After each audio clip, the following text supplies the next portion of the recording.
نحمد نصلی علی رسول الکریم اما بعد فاعوذ باللہ من الشیطان الرجیم بسم اللہ الرحمن الرحیم۔ ہم صحیح بخاری کی کتاب پڑھ رہے ہیں اور کتاب الدعوات یعنی دعاؤں کی کتاب ہے اور حدیث نمبر ہے 6317۔ ہم شروع کرتے ہیں انشاءاللہ۔ حدثنا عبد الله بن محمد حدثنا سفيان قال سمعت سليمان بن أبي مسلم عن طاووس عن ابن عباس كان النبي صلى الله عليه وسلم إذا قام من الليل يتهجد قال اللهم لك الحمد أنت نور السماوات والأرض ومن فيهن ولك الحمد أنت قيم السماوات والأرض ومن فيهن ولك الحمد أنت الحق ووعدك حق وقولك حق ولقاؤك حق والجنة حق والنار حق والساعة حق والنبيون حق ومحمد حق اللهم لك أسلمت وعليك توكلت وبك آمنت وإليك أنبت وبك خاصمت وإليك حكمت فاغفر لي ما قدمت وما أخرت وما أسررت وما أعلنت أنت المقدم وأنت المؤخر لا إله إلا أنت أو لا إله غيرك۔ راجع 1120۔ اس کو ہم پڑھتے ہیں۔ ہم سے عبداللہ بن محمد مسندی نے بیان کیا، انہوں نے کہا ہم سے سفیان بن عیینہ نے بیان کیا، انہوں نے کہا میں نے سلیمان بن ابی مسلم سے سنا، انہوں نے طاووس سے روایت کیا اور انہوں نے حضرت ابن عباس رضی اللہ عنہما سے کہ نبی کریم صلی اللہ علیہ وسلم جب رات میں تہجد کے لیے کھڑے ہوتے تو یہ دعا کرتے، اے اللہ تیرے ہی لیے تمام تعریفیں ہیں، تو آسمان و زمین اور ان میں موجود تمام چیزوں کا نور ہے، تیرے ہی لیے تمام تعریفیں ہیں، تو آسمان اور زمین اور ان میں موجود تمام چیزوں کا قائم رکھنے والا ہے، اور تیرے ہی لیے تمام تعریفیں ہیں، تو حق ہے، تیرا وعدہ حق ہے، تیرا قول حق ہے، تجھ سے ملنا حق ہے، جنت حق ہے، دوزخ حق ہے، قیامت حق ہے، انبیاء حق ہیں، محمد رسول اللہ صلی اللہ علیہ وسلم حق ہے۔ اے اللہ تیرے سپرد کیا، تجھ پر بھروسہ کیا، تجھ پر ایمان لایا، تیری طرف رجوع کیا، دشمنوں کا معاملہ تیرے سپرد کیا، فیصلہ تیرے سپرد کیا، بس میری اگلی پچھلی خطائیں معاف کر، وہ بھی جو میں نے چھپ کر کی ہیں اور وہ بھی جو کھل کر کی ہیں، تو ہی سب سے پہلے ہے اور تو ہی سب کے بعد ہے، صرف تو ہی معبود ہے اور تیرے سوا کوئی معبود نہیں۔ اس حدیث کو امام بخاری نے دوسری جگہ حدیث نمبر 1120 میں بھی روایت کیا ہے تہجد کی کتاب میں۔ تو ہم اس کو سمجھتے ہیں تھوڑا۔ تو سب سے پہلے تہجد کیا ہے؟ تہجد کی نماز انسان سو جائے رات کو عشاء کے بعد، پھر جب نیند سے فجر سے پہلے، فجر کا وقت شروع ہونے سے پہلے انسان اپنی نیند کو توڑ کر اٹھے، اور اس وقت جو نفلی نماز انسان پڑھتا ہے اس کو تہجد کہتے ہیں۔ اس کو تہجد اس لیے کہتے ہیں کہ انسان کو اس وقت جد و جہد کرنی پڑتی ہے اپنی نیند کو بھگانے کے لیے، اور نیند کو توڑ کر وہ اٹھتا ہے، اپنی نیند کو ترک کر دیتا ہے، اس وجہ سے اسے جہد کا مطلب ہوتا ہے محنت، انسان کو تھوڑی سی اس میں مشقت ہوتی ہے، محنت ہوتی ہے، اور انسان اس کے لیے اٹھتا ہے۔ تو پھر متہجد کون ہوگا؟ جو کہ رات میں یعنی نماز رات میں اٹھ کر نماز تہجد کی نماز پڑھنے والے کو متہجد کہتے ہیں۔ رات میں اپنی نیند کو خیر بات کہہ کر نماز میں مشغول ہو جائے۔ تو رات کی نماز کو اس تہجد کے بارے میں، تہجد کی نماز کے بارے میں قرآن میں ہے وَمِنَ اللَّيْلِ فَتَہَجَّدْ بِهِ نَافِلَةً لَكَ، اور رات کے ایک حصے میں تہجد پڑھ، یہ آپ کے لیے زیادہ حکم ہے۔ یعنی امت کے لیے جو فرض نمازیں کی گئی 5، تو شروع میں رسول اللہ صلی اللہ علیہ وسلم کے لیے ان 5 فرض نمازوں کے علاوہ تہجد کے میں اٹھ کر نفل پڑھنا، یہ بھی آپ صلی اللہ علیہ وسلم کے لیے اس وقت فرض کیا گیا تھا، اور یہ صرف آپ کے لیے فرض تھا اور امت کے لیے نفلی نماز ہے یہ۔ لیکن نفلی نماز جو ہے، تہجد کی نماز اتنی اہم ہے کہ جو 5 فرض نماز کی گئی، اس کے بعد جو سب سے زیادہ افضل نماز ہے وہ تہجد کی نماز ہے۔ اب رسول اللہ صلی اللہ علیہ وسلم پر کیا ہمیشہ ساری زندگی یہ تہجد پڑھنا فرض تھا؟ تو اس کے بارے میں علماء کے کچھ نے کہا نہیں، بعد میں فرضیت اس کی منسوخ کر دی گئی تھی، یعنی اس کا اجر و ثواب، اس کی اہمیت تو قائم رہی تھی، مگر وہ ایز اے نفلی نماز بعد میں قائم رکھی گئی تھی۔ تو تہجد کی نماز 5 وقت کے فرائض کے بعد بڑی اہم نماز ہے، جو پچھلی رات میں ادا کی جاتی ہے، یعنی کہ رات کے پچھلے پہر میں فجر کا وقت شروع ہونے سے کچھ پہلے پڑھی جاتی ہے۔ اور آپ صلی اللہ علیہ وسلم کا طریقہ تھا کہ 11 رکعت نماز پڑھتے تھے آپ رات کو اٹھ کے، 2 کر کے 8 رکعتیں پڑھتے تھے نفل، اور پھر ہر 2 رکعت کے بعد سلام پھیر کر 8 رکعتیں پڑھ لیتے تھے، اور پھر آخر میں 3 وتر پڑھے جاتے تھے۔ تو یہی نماز جب رمضان میں پڑھی جاتی ہے تو اس کو تراویح کہا جاتا ہے۔ اور یہ جو تہجد کی نماز ہے، اس کو افضل ہونے کی دلیل میں حضرت ابو ہریرہ رضی اللہ عنہ کی یہ حدیث ہے، افضل الصلاة بعد الفریدۃ صلاۃ اللیل، یعنی کہ 5 وقت کی فرض نمازوں کے بعد جو سب سے افضل نماز ہے وہ صلاۃ اللیل ہے۔ اچھا، اب ہم اس کو ذرا اس کے لفظوں پر غور کرتے ہیں۔ تو دیکھیں اب اس دعا کو کب پڑھنا ہے؟ تو تہجد کے لیے انسان جب اٹھتا ہے تو کیا اٹھتے ہی اس کو پڑھ لے، یا پھر اس کو جب تہجد کے لیے تکبیر تحریمہ کر لے، جسے انسان پڑھنے کے لیے کھڑا ہے، اللہ اکبر کہتا ہے اور نماز باندھ لیتا ہے، اس وقت کہے؟ تو اس کے بارے میں علماء نے بات کی ہے کہ بظاہر جو الفاظ ہیں کہ جب آپ کھڑے ہوں، تو اس لحاظ سے لگتا ہے کہ آپ صلی اللہ علیہ وسلم جب تہجد کی نماز پڑھتے تھے تو اللہ اکبر کہنے کے بعد، جب نیت باندھ لینے کے بعد یہ کلمات ادا کرتے تھے۔ تو دیکھیں، اگر اللہ تعالیٰ ہم سب کو توفیق دے کہ ہم اٹھے تہجد کے لیے، ٹھیک ہے، بڑی عمر کی وجہ سے یا کسی بھی وجہ سے تہجد میں اٹھنا مشکل ہو جاتا ہے، تب بھی یہ دعا اتنی جامع دعا ہے یہ، اور اس میں اتنے فائدے ہیں، تو انسان کو اس کو پڑھ لینا چاہیے جب اٹھے تو۔ مگر اس کا جو اصل وقت حدیث سے کیا ثابت ہوتا ہے کہ تہجد کی نماز جب پڑھے انسان، اور اگر انسان تہجد کی نماز کے وقت نہیں اٹھ سکا ہے تو اٹھنے کے فوراً بعد پڑھ لے تو انشاءاللہ، واللہ عالم، چونکہ دعا ہے آپ صلی اللہ علیہ وسلم سے ثابت ہے، تو انشاءاللہ اس کا فائدہ ضرور ہوگا پڑھ لینے کا۔ اب اس کو ہم سمجھتے ہیں اس حدیث کو، تو حدیث کے لفظوں پر غور کرتے ہیں ذرا سا۔ اللہم لک الحمد، اس دعا کے الفاظ پر غور کرتے ہیں۔ اللہم لک الحمد، اے اللہ تیرے ہی لیے تمام تعریفیں ہیں۔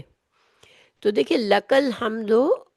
لکا کو پہلے لایا گیا ہے تو صرف کا معنی آ گیا اس میں کہ یا اللہ جتنی بھی تعریف ہے، اور حمد کے معنی میں تعریف بھی ہے اور شکر بھی ہے، تو یا اللہ جتنی بھی شکر اور تعریف ہے وہ صرف اور صرف تیرے لیے ہے،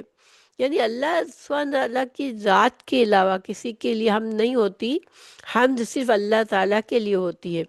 تو ہم یہاں پر جیسے الحمدللہ رب العالمین کہتے ہیں، تو ہم کہتے ہیں تمام دعائیں، تمام تعریف اور شکر صرف اللہ ہی کے لیے، تو یہاں پر ہم دعا کے طور پر کہہ رہے ہیں، ٹھیک ہے، اللہم، اے اللہ، لکا تیرے لیے ہے الحمد، تمام قسم کی تعریف اور شکر، اور ظاہری بات ہے کیوں؟ کیونکہ اللہ سبحانہ تعالیٰ ہی ہمارا خالق مالک مدبر ہے، اللہ ہی نے ہمیں زندگی دی ہے، اللہ ہی ہمیں دنیا اور آخرت کے تمام فائدے صرف اللہ ہی دے سکتا ہے، اس لیے تمام شکر اور تمام حمد بھی اللہ ہی کے لیے ہے۔ انت نور السماوات والارض، تو یا اللہ تو آسمان اور زمین اور ان میں موجود تمام چیزوں کا نور ہے۔ تو نور میں ہم نے پہلے نور کی دعا میں ہم نے پڑھ لیا ہے اس کا معنی کہ نور کہ مطلب اگر اللہ سبحانہ تعالیٰ ہی کی ذات کی وجہ سے تمام آسمان اور زمین کے اندر جو بھی انسان کے لیے فائدے ہیں، جو ہدایت کا سامان ہے، جو روشنی ہے، جو نور ہے، سب صرف اللہ ہی کی وجہ سے، اللہ ہی تمام چیزوں کا نور ہے۔ پھر تیرے ہی لیے تمام تعریفیں ہیں، ومن فینا لک الحمد انت قیم السماوات والارض۔ قیم کسے کہتے ہیں؟ قائم کرنے والا، ٹھیک ہے۔ نور السماوات والارض یعنی کہ نور السماوات والارض یعنی کہ زمین اور آسمان کو منور کرنے والا اللہ ہی کی ذات ہے، یا دو معنی ہے، ٹھیک ہے، نور السماوات والارض کے۔ ایک تو اللہ سبحانہ تعالیٰ، یا اللہ تو ہی تمام کائنات، زمین اور آسمان اور اس کے درمیان جو کچھ ہے، یعنی کہ تمام کائنات کو منور کرنے والا ہے، یعنی نور بخشنے والا ہے۔ اور دوسرا معنی یہ بھی کیا گیا کہ یا اللہ تو ہر طرح کے عیب سے، دیکھیں عیب اور جو گمراہی ہے وہ اندھیرا ہے، ٹھیک ہے۔ اللہ سبحانہ تعالیٰ ہر طرح کے عیب سے پاک ہے، اللہ ہی منور ہے، اللہ ہی چیزوں کو نور بخشنے والا ہے، اور اللہ بذات خود بھی نور ہے۔ اور یعنی کہ دوسرا معنی کیا ہے کہ یا اللہ تو ہی زینت بخشنے والا ہے، ان تمام زمین و آسمان اور اس کے درمیان جو بھی چیزوں کی زینت ہے ان کو رونق اور زینت بخشنے والا تو ہی ہے۔ پھر انت الحق کا کیا معنی ہے؟ تو حق ہے۔ تو حق ہے کا کیا معنی کریں گے، اس کیا سمجھیں گے؟ الحق جو ہے نا، اللہ کے سوا کسی کے لیے استعمال نہیں ہو سکتا، اللہ ہی الحق ہے۔ اس کا حق کا معنی حقیقت بھی ہوتا ہے، اور حق کے بہت سے معنی ہوتے ہیں۔ حق کے مخالف جو ہوتا ہے وہ باطل ہوتا ہے، یعنی حق جو ہے وہ سچ ہے، حقیقت ہے، موجود ہے، نور ہے، یعنی کہ حق جو ہے وہ صرف اللہ ہی کی ذات ہے، اللہ ہی کے لیے یہ خصوصیت بیان، یعنی یہ جو وصف ہے حق ہونا، یہ صرف اللہ ہی کے لیے بیان کیا جا سکتا ہے۔ پھر ہے وعدک الحق، تیرا وعدہ حق ہے، اور الحق صرف یہیں پہ استعمال ہوا ہے۔ الحق جو ہے وہ معرفہ ہے، اللہ سبحانہ تعالیٰ کی صفات میں سے ایک صفت ہے۔ پھر وعدک حق، اب تیرا وعدہ حق ہے، یہاں پر معرفہ نہیں ہے تو یہ تعظیم کے لیے، ٹھیک ہے، یعنی جب معرفہ ہوتا ہے خاص ہونا، اور نکرہ ہوتا ہے ایک عام چیز ہونا، لیکن یہاں پر اللہ کا وعدہ ایک عام چیز نہیں ہے، اللہ کا وعدہ خاص ہے، لیکن حقن کیوں کہا گیا؟ یہ جہاں پر معرفہ کی جہاں پر ضرورت ہوتی ہے، وہاں پر جب عربی زبان میں نکرہ یعنی تنوین کے ساتھ آتا ہے لفظ، ال کے بجائے تنوین کے ساتھ استعمال ہوتا ہے، تو پھر وہ تعظیم کا فائدہ دیتا ہے، یعنی کہ اللہ ہی کا وعدہ عظیم ہے، اللہ کا ہر وعدہ پورا ہوگا۔ اللہ کی ذات کے سوا تمام کائنات کو زوال آنا ہے، تو زوال، جس چیز کو زوال ہے اس کے وعدے سچے نہیں ہو سکتے، وہ خود ہی زوال پذیر ہو جاتی ہے۔ کوئی انسان کوئی ایسا وعدہ نہیں کر سکتا جو ہمیشہ قائم رہنے والا ہو، کیونکہ کسی انسان کے اندر ہمیشہ رہنے کی صفت نہیں ہے، مگر اللہ سبحانہ تعالیٰ کی ذات لا زوال ہے، اور تو اللہ کے وعدے بھی ہمیشہ پورے ہونے والے ہیں۔ پھر لقاؤک الحق، تو لقاء الحق، لقاء سے یہاں مطلب مرنے کے بعد انسان کا دوبارہ زندہ ہونا، یہ ثابت ہے، یہ حق ہے، ٹھیک ہے۔ اللہ سے یعنی کہ اللہ سے ملاقات لقاء کا معنی ہوتا ہے ملاقات، ٹھیک ہے، کہ تیری ملاقات حق ہے، لیکن ملاقات سے یہاں پر جو مطلب لیا جائے گا وہ یہ لیا جائے گا کہ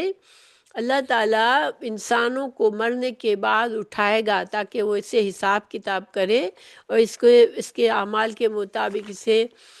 جنت یا دوزخ اچھا یا برا انجام ملے۔ تو یہ جو ہے آخرت کا اٹھنا دوبارہ موت کے بعد، یہ حق بات ہے۔ پھر ہے والجنت حق، اور جنت، اور والنار حق، جنت اور دوزخ حق ہے۔ تو گویا جنت بھی بنی حاضر ہے۔ اللہ تعالیٰ نے جب تخلیق فرمائی کائنات کی تو اللہ تعالیٰ نے جنت بھی بنائی اور اللہ تعالیٰ نے جہنم بھی بنائی، کیونکہ یہ اللہ کی تخلیق کا پلان تھا کہ اللہ تعالیٰ اس دنیا میں بندوں کو رکھے گا، یہاں پر آزمائش ہوگی بندوں کی، بندوں کے پاس کچھ اختیار ہوگا، اور اس اختیار کو لے کر اگر کسی نے اللہ کی نافرمانی کی اور نافرمانی میں زندگی گزار کے اللہ کی نافرمانی کی حالت میں ہی مر گیا، کفر پر مر گیا، تو وہ پھر اللہ کی جنت کا حقدار نہیں بن سکے گا، اس کو ہمیشہ کی جہنم ملے گی۔ اور اس کے برعکس جس نے اللہ کی اطاعت کی، ایمان لایا، اللہ کے رسولوں پر ایمان لایا، اللہ کی مرضی کے مطابق زندگی گزاری، اللہ کی اطاعت اور فرما برداری میں زندگی گزاری اور اسی پر موت آئی، تو پھر اس کے لیے جنت تیار ہے۔ اللہ نے جنت اور دوزخ کو تیار رکھا ہے۔ اور یہ جب رسول اللہ صلی اللہ علیہ وسلم کو جب معراج میں لے جایا گیا تو آپ صلی اللہ علیہ وسلم نے اس حقیقت کو دیکھا۔ پھر والساعۃ حق، یعنی کہ قیامت، ساعت جو ہے وہ قیامت کا دوسرا نام ہے، تو قیامت کا واقع ہونا حق ہے۔ تو یہ بار بار لفظ حق کیوں آ رہا ہے؟ ورنہ عربی زبان میں اگر حرف عطف یعنی واو لایا جائے بیچ میں تو معنی وہی ہو جاتا ہے، جیسے کہ والجنت والنار والساعۃ حق، ایسے بھی کہا جا سکتا تھا۔ یہ حق کو بار بار لا کے تکرار سے مطلب کیا ہے؟ یہ مبالغے اور تاکید کے لیے، ٹھیک ہے، یعنی بہت بڑی حقیقت ہے یہ، اور یہی اصل حقیقت ہے۔ یہ جو چیزیں بتائی جا رہی ہیں یہ سب ایک حقیقت ہے جو بدلنے والی نہیں ہے۔ ان سب کو حق کے لیے قرار دیا، ان سب کو حق اس لیے قرار دیا کہ ان سب کا متحقق ہونا ضروری ہے اور اس پر ایمان اور تصدیق واجب ہے۔ دیکھیں ہمارے ایمان کا حصہ ہے یہ کہ ہم ان سب چیزوں پر ایمان رکھے کہ ہاں اللہ تعالیٰ نے مجھے زندگی دی ہے، مجھے موت دے گا اور مجھے موت کے بعد اٹھایا جائے گا، پھر میرا حساب ہوگا، قیامت قائم ہوگی سب،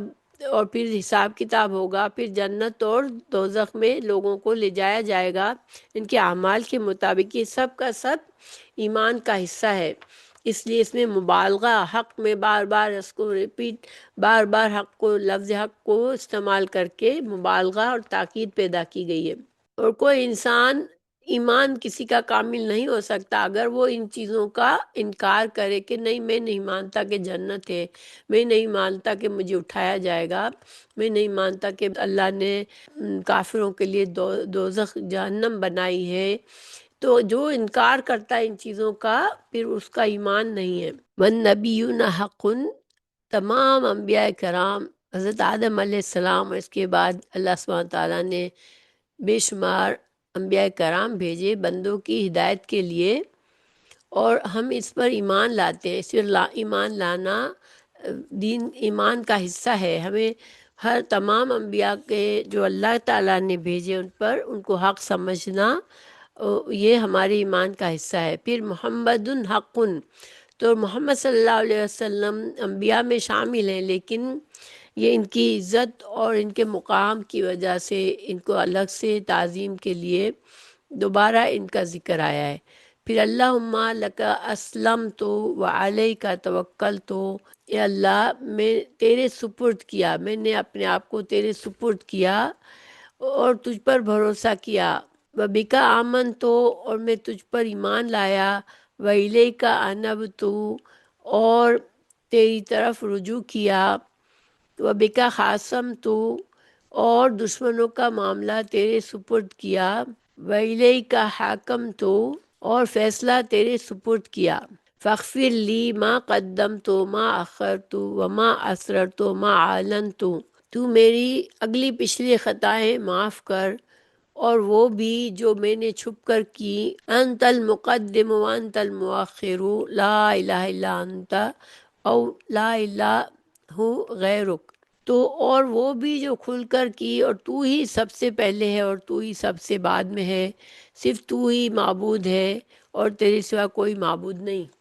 خلاصہ یہ ہے کہ ان کلمات میں اللہ تعالیٰ کی معرفت بیان کی گئی ہے اور اللہ کی عظمت بیان کی ہے، اللہ کی عظمت اور اس کی عظیم قدرت کو بیان کیا گیا، اس کے حقوق کا اعتراف ہے، کیونکہ اللہ کے حقوق کیا ہے کہ اللہ ہی نے ہمیں پیدا کیا ہے تو ہم اللہ ہی کے فرما بردار رہے، اس لیے نیچے کا باقی کا جو ہے اللہ مالک اسلم تو علیہ کا توکل و بے کا امن تو علیہ کا نب، تو یہ سارے کیا ہے کہ بندہ اقرار کرتا ہے کہ یا اللہ تو ہی میرا خالق مالک مدبر ہے، اور میں تیرے لیے تیرا حق ہے کہ میں تیرا فرما بردار بن جاؤں، اور یہ اعتراف ہے کہ یا اللہ تو نیک لوگوں کو ان کا اچھا اجر دے گا، اور میں صرف اپنی کمزوریوں کی وجہ سے انسان ہونے کے ناطے مجھ سے جو گناہ ہو جائے تو معاف فرما دینا، جو بھی اگلے پیچھے گناہ مجھ سے ہوئے تو معاف فرما دینا، جو میں نے چھپ کر کیے وہ یا میں نے ظاہراً کیے سب کو تو معاف فرما دینا۔ تو سبحان اللہ، بہت اچھی دعا ہے، ہم اس کو دوبارہ سے صرف دعا اور اس کا ترجمہ پڑھ لیتے ہیں اور اس کو یاد کر لیں، تاکہ کہ انشاءاللہ ہم اس کو تہجد کو اللہ تعالیٰ ہم سب کو توفیق دے اور اس کو ہم پڑھا کریں، یا ہم صبح جب رات سے اٹھے نیند سے بیدار ہو تو ہم اس کو پڑھ لیا کریں، تہجد نہ بھی پڑھ سکے تب بھی فجر کی نماز کے لیے جب اٹھے تو اس کو پڑھ لیں انشاءاللہ، اللہ سے امید کر کے اللہ تعالیٰ ہمارے لیے اس دعا کو قبول فرمائیں گے۔ تو دعا ہے اللہم لک الحمد انت نور السماوات والارض ومن فیہن ولک الحمد انت قیم السماوات والارض ومن فیہن ولک الحمد انت الحق ووعدک الحق وقولک حق ولقاؤک حق والجنة حق والنار حق والساعة حق والنبیون حق ومحمد حق اللہم لک اسلمت وعلیک توکلت وبک آمنت وإلیک انبت وبک خاصمت وإلیک حاکمت فاغفر لی ما قدمت وما اخرت وما اسررت وما اعلنت انت المقدم وانت المؤخر لا الہ الا انت او لا الہ غیرک۔ تو پہلے اس دعا میں اللہ سبحانہ تعالیٰ کی تعریف کی، ہم نے اللہ کی صفات کا اقرار کیا، اللہ کی عظمت اور قوت کا اقرار کیا، پھر اللہ کے آگے فرما برداری جو کہ اللہ کا حق ہے، تو ہم نے اپنی فرما برداری کا اقرار کیا اور اپنے اللہ پر ہی توکل کرنے کا اقرار کیا کہ اللہ کے سوا نہ کوئی مجھے فائدہ دے سکتا ہے نہ کوئی مجھے نقصان دے سکتا ہے، اور پھر اللہ پر ایمان کا اقرار کیا اور اللہ ہی کی طرف ہمیں رجوع کرنا ہے، ہر اچھے اور برے وقت میں، ہر اطاعت کے طور پر اور اللہ سے معافی مانگنے کے طور پر، توبہ کرنے کی صورت میں، ہر صورت میں اللہ کی طرف رجوع کرنا ہے، اور ہمارے تمام معاملات، تمام جو بھی ہمیں کسی کی طرف سے دکھ ہے، تکلیف ہے، خوف ہے، اللہ کے حوالے کرنا ہے، کیونکہ اللہ کی مرضی کے بغیر انسان کا کوئی نقصان نہیں کر سکتا، اور تمام فیصلے جتنا بھی اختلافات ہیں وہاں ہم نے اللہ کے حوالے کر دیے، اور اللہ کے قرآن اور سنت کے مطابق ہم نے تمام معاملات کے فیصلے کیے، پھر اللہ سے ہم نے اپنی کمزوری کی وجہ سے کیے ہوئے گناہ، جان بوجھ کے کیے ہوئے گناہ، اور کسی طرح سے بھی اگلے پچھلے گناہ جو ہم نے ظاہراً کیے ہو یا چھپ کر کیے ہو، ان کے لیے اللہ سے معافی مانگتے ہیں، اور اللہ کی قدرت کا پھر اس اقرار کرتے ہیں کہ اللہ تو ہی سب سے پہلے اور تو ہی سب کے بعد ہے، یعنی تمام مخلوق صرف فانی ہونے والی ہے، اللہ کی ذات ہمیشہ سے ہے اور اللہ تعالیٰ ہمیشہ رہنے والا ہے، اور اللہ کے سوا کوئی سچا معبود نہیں۔ تو ترجمہ، رواں ترجمہ پڑھ لیتے ہیں۔ اے اللہ، تیرے ہی لیے تمام تعریفیں ہیں، تو آسمان و زمین اور ان میں موجود تمام چیزوں کا نور ہے۔ تیرے ہی لیے تمام تعریفیں ہیں، تو آسمان اور زمین اور ان میں موجود تمام چیزوں کا قائم رکھنے والا ہے۔ اور تیرے ہی لیے تمام تعریفیں ہیں جو حق ہے۔ تیرا وعدہ حق ہے، تیرا قول حق ہے، تجھ سے ملنا حق ہے، جنت حق ہے، دوزخ حق ہے، قیامت حق ہے، انبیاء حق ہے، اور محمد صلی اللہ علیہ وسلم حق ہے۔ اے اللہ، تیرے سپرد کیا، تجھ پر بھروسہ کیا، تجھ پر ایمان لایا، تیری طرف رجوع کیا، دشمنوں کا معاملہ تیرے سپرد کیا، فیصلہ تیرے سپرد کیا، پس میری اگلی پچھلی خطائیں معاف کر، وہ بھی جو میں نے چھپ کر کی ہیں اور وہ بھی جو کھل کر کی ہیں، اور تو ہی سب سے پہلے ہے اور تو ہی سب سے بعد میں ہے، صرف تو ہی معبود ہے اور تیرے سوا کوئی معبود نہیں۔ تو اس دعا میں سب کچھ موجود ہے۔ اللہ تعالیٰ، اگر بندہ، ایک تو تہجد کا وقت دعاؤں کی قبولیت کا ہوتا ہے، پھر بندہ اٹھتا ہے، اللہ کی قدرت کا اعتراف کرتا ہے، اللہ تعالیٰ کی عظیم جو قدرت ہے اس کا اعتراف کر کے پھر اللہ تعالیٰ سے اپنی فرما برداری کا وعدہ کرتا ہے، اور اللہ سے اپنے لیے خیر مانگتا ہے دنیا اور آخرت کی۔ تو یہ جیسے کہ دیکھا جائے تو سورہ فاتحہ میں بھی یہ سب کچھ موجود ہے۔ اللہ سبحانہ تعالیٰ ہمیں یہ توفیق دے۔ پھر جب جو بندہ اس طرح سے ہر رات کو کرے گا، پھر وہ اسی طرح اگر وہ مرا تو ظاہری بات ہے کہ وہ انجام خیر ہی ہے اس کا۔ اللہ تعالیٰ ہم سب کا انجام خیر پہ کرے، آمین۔